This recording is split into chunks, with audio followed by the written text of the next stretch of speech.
Per cui io inviterei a sedersi qui vicino a me la dottoressa Elena Bonafè di Confindustria Veneto Est, che parlerà proprio delle azioni che l'associazione ha messo in campo in questo periodo in materia di sostenibilità, e il dottor Renato Mason, segretario della CGA di Mestre, che anche qui è in pauta. Quindi in pratica possiamo dire in modo molto sintetico, proprio spannometrico, le medie aziende, medie, grandi aziende e le micro piccole.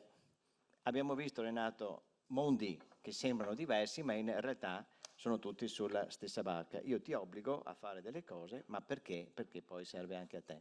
Questo è un momentino, eccetera. Io comincerei con la dottoressa Bonafè, un momentino per raccontarci alla luce di quello che abbiamo detto oggi, che spero possa essere utile anche per le vostre azioni con le imprese iscritte, per capire un po' come vi siete mossi, cosa state facendo su questa tematica.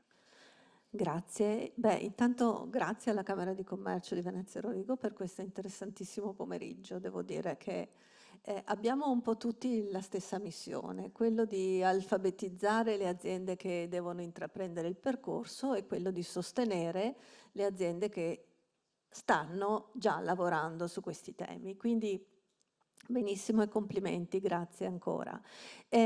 Cosa dire su Confindustria? Beh, noi siamo nati come entità, diciamo, di 4 territori, Venezia, Rovigo, Padova e Treviso, il 1° gennaio 23, unendo così un po' le esperienze di 2 associazioni che già erano attive sui temi della sostenibilità.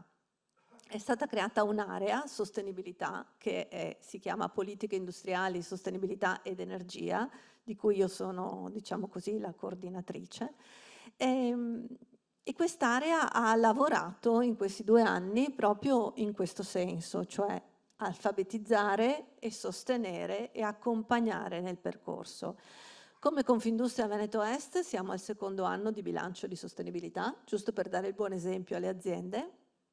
Ci siamo certificati parità di genere e stiamo per certificarci eventi sostenibili, perché appunto dobbiamo essere noi i primi a dimostrare che intraprendiamo questo percorso come sistema delle imprese.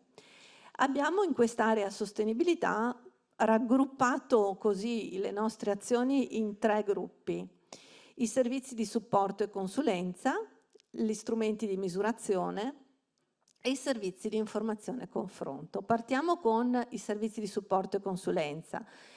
Abbiamo creato un'Academy della sostenibilità. Noi, quando ci siamo uniti nelle 2 associazioni, abbiamo unito anche 3 società che facevano formazione e consulenza. E siccome dobbiamo rendere lo stesso servizio su tutti i territori, abbiamo costruito questa Academy che mette a fattor comune tutti i know-how migliori delle 3 società di consulenza e formazione, per cui abbiamo messo in piedi appunto questa Academy che risponde un po' a tutte le necessità, quindi piccole consulenze per iniziare, percorsi strutturati per dare più sostegno alle imprese e anche consulenza e temporary management. Poi abbiamo messo a disposizione gli strumenti di misurazione, molto più semplici rispetto a quelli che ho visto oggi illustrare, ma che sono peraltro molto interessanti. Noi abbiamo dato alle imprese uno strumento di self-assessment, cioè di autovalutazione, molto semplice. Sono 27 domande, piccole piccole, quindi rispetto alle 60 o 130, ma che danno già una prima idea di dove l'azienda si posiziona rispetto a ambiente, sociale ed economico, perché poi possa decidere che percorso di sostenibilità è più adatto a lui o a lei. L'azienda ci chiede spesso: ma che cosa devo fare? Non c'è un unico percorso, e questo è il punto che crea qualche difficoltà, soprattutto alle piccole aziende.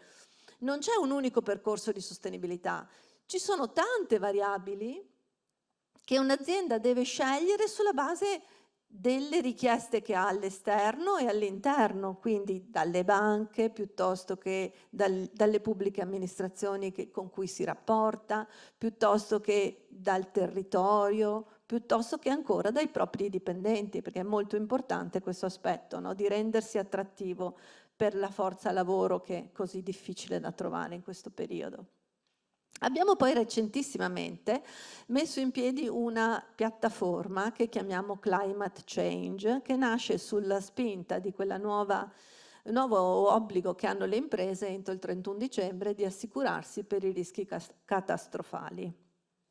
Allora, abbiamo creato una piattaforma molto semplice per cui l'azienda basta che digiti il suo indirizzo per il proprio unità locale e escono i rischi, anzi i pericoli a cui questa azienda è soggetta. Per cui ci si basa su 7 parametri: pericolo grandine, alluvione, vento, fulminazione, temperature, frane e sisma. Sulla base del pericolo che c'è in quella data zona, quindi se sono per esempio in un'area sotto il livello del fiume, posso avere un rischio alluvione più facilmente che non se sono sopra le colline del Montello, ad esempio, e quindi esce una fotografia dei rischi a cui quel sito è soggetto. Questo strumento serve moltissimo per rispondere ai questionari delle banche, ma serve anche per poter poi dare un primo feedback all'assicurazione che ci dovrà assicurare. Restituisce, vedete, delle schermate di valutazione, per cui per esempio in questo caso il rischio grandine è 8 su 10, quindi è molto alto, ed è molto basso il rischio vento, per esempio, è 1 su 10, no? Il parametro va da 1 a 10. Quindi questo è uno strumento che le aziende stanno usando, direi, in questo periodo in maniera intensa, perché ci avviciniamo alla scadenza di fine anno, e che può dar loro un'idea di quali rischi a cui sono soggetti, per quali rischi, e quali misure di mitigazione può adottare per ridurre questi rischi. Quindi un primo risk management di tipo ambientale. Aggiungo poi che abbiamo degli eventi informativi ormai, diciamo, consolidati. Uno di questi, non posso non citarlo, è la settimana della sostenibilità.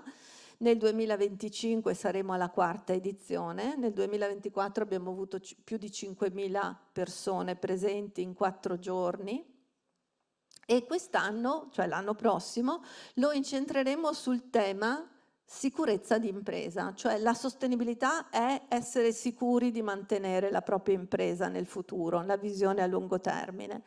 Avrà appunto delle giornate dedicate all'ambiente, ai temi del sociale, al tema dell'economia e della governance e ai temi dell'energia.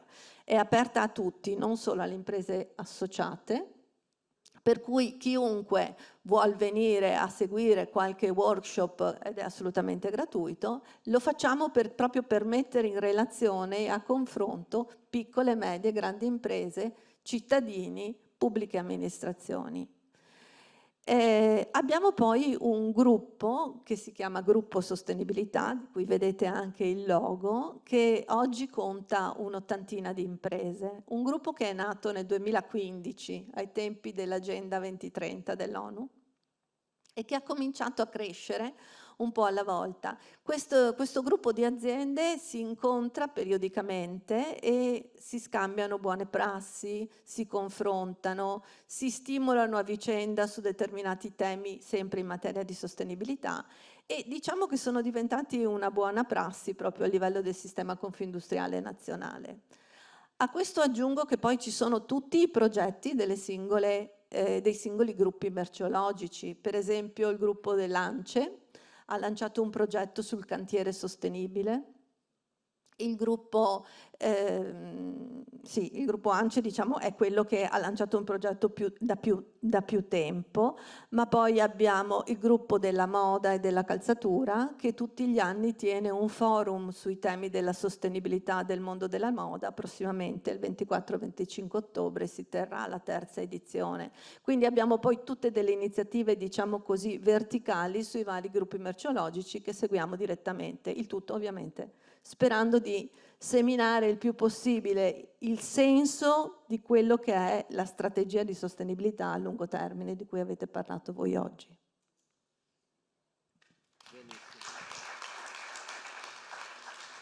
Dottoressa, grazie, e soprattutto anche grazie per la sinteticità della spiegazione, quindi è un'esperienza importante, è un'esperienza che ha già più di 5 anni, per cui è per noi anche uno stimolo. Colgo l'occasione appunto per dire le stesse cose, cioè il nostro ruolo come Camera di Commercio è quello di fare informazione, cioè di seminare il terreno. Poi i risultati, gli interventi, le misure da mettere in atto questo non è certamente il compito della Camera di Commercio, ma è il compito del mondo associativo, del mondo professionale, dare appunto le soluzioni per la permanenza sul mercato, che alla fine questo è poi il fine di tutto. Poi Renato, se ti serve, hai questo, quindi diamo adesso...